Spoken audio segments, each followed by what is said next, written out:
प्राचीन भारत में अयोध्या नगरी में राजा हरिश्चंद्र राज्य करते थे। वे सत्यव्रत के पुत्र थे और सत्य के लिए जाने जाते थे। हरिश्चंद्र ने कभी झूठ नहीं बोला था। उनकी प्रजा सुखी थी और उन पर गर्व करती थी। राजा धर्मपरायण थे और हमेशा प्रजा के हित के लिए सोचते थे।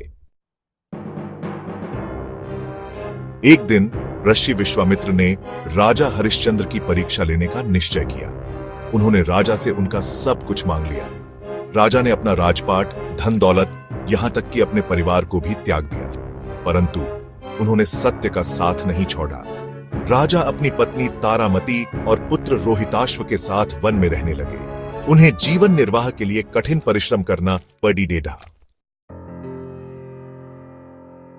वन में एक दिन रोहिताश्व खेलते हुए एक जहरीले सांप के काटने से मर गया। तारामती दुखी होकर रोने लगी। उसी समय वरुण देव प्रकट हुए और उन्होंने रोहिताश्व को जीवित करने का वादा किया, परंतु इसके लिए उन्हें एक यज्ञ करना होगा और अपने पुत्र को बलि देना होगा।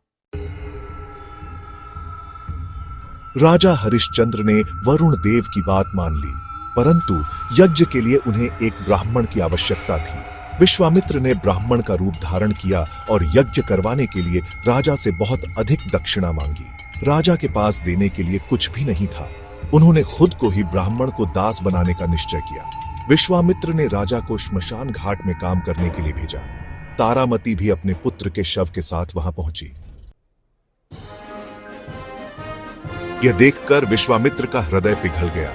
उन्होंने अपना असली रूप धारण किया और राजा को गले लगा लिया। देवता प्रकट हुए और राजा की सत्यनिष्ठा की प्रशंसा की। रोहिताश्व को भी जीवित कर दिया गया।